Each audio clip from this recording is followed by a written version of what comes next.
Government school ama oina mahairoi singda wana hotna jaduna makhung songkhiba adu mapung fabana commerce stream da first position amadi third position loba ngamlakpani haina CC Higher Secondary School ki principal Khulem Mem Tommy Devina phongdorakli Aikhogi Paumi ka akhanana unaba amada CC Higher Secondary School ki principal Mem Tommy na makhata na hai handak chahi ki oina Council of Higher Secondary Education kosem na loba examination da commerce stream ki oina thoyenba thongamna first position amadi athokpam denina ahumsuba position lorokpa ase school asigi ocha singna ahing nungthil khaidana takpi tambiba amadi lenga ki maikaidagi special coaching kaya piba loinana mahairoi singna thawai hakchang yauna honabada mama mapa oiba singna support tawduna punna chaminabana government school oirabasu makok taba ngamlakpani haina phongdokhi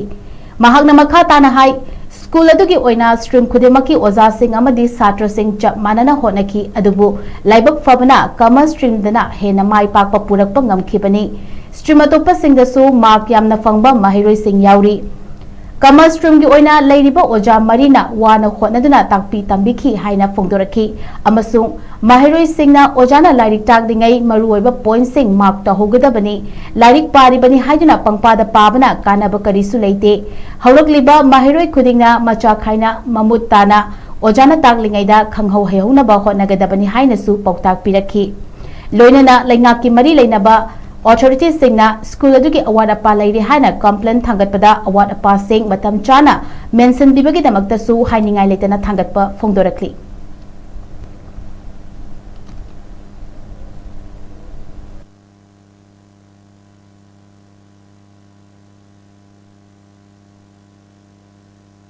commerce stream di oina first position si thohenba thongam haidana koigi singjamai makha khongnang phaidekpi dagi agi satra sina first position tare aduga ani chobada athopan deni CC Higher Secondary si agi satra sina ahum suba da tare na lautopire yam ngaijai ko oja singi tarap dagi amadi principal amena aikhoina lawjariba thongdang adu mapung phare angangsing semjabado mai pa e haina ai thamjage sumaida ga aikoi CC Higher Secondary School government school na sumaina mathak mapuk tarpa se hanaso dum aikoi CC ki oina de dum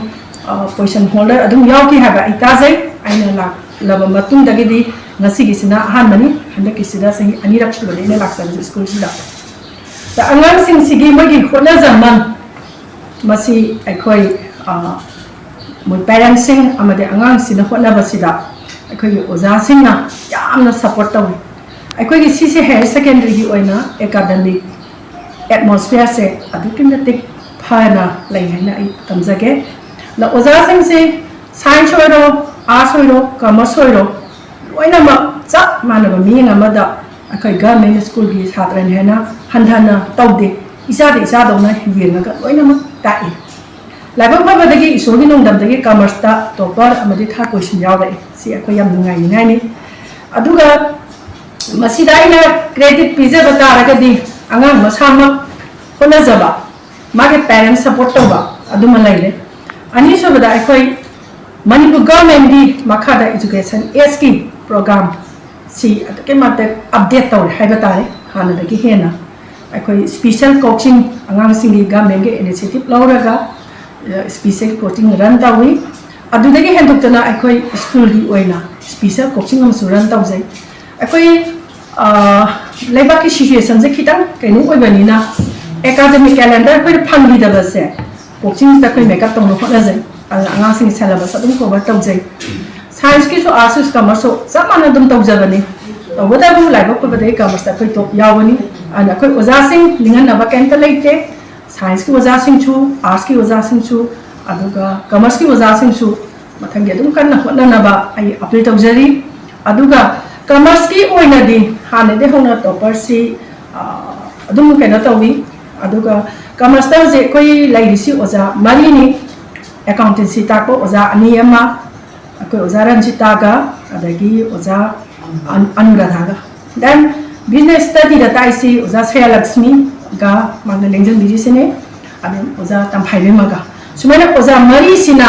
angang samga tara mari se tangak pani sigi tangak pasda koi schedule se khitang gi tight oi atubu oza sing sna 24-hour sacrifice tawraga makoi gi laijari ba angam sakti do tapu aga academic calendar sing sa angang sing sigi yam support to bi haitan si dam to oza sing ayam khaga chari loina na 11 na hamki sahida school la sida koi kangabam premjam hojipudi transfer to gre aga hai bo oza sina 11 se foundation se ajana pibiram baduna akoina 12 ta angang sina question lor pani habasi masu ai oza premjam lu su thaga chari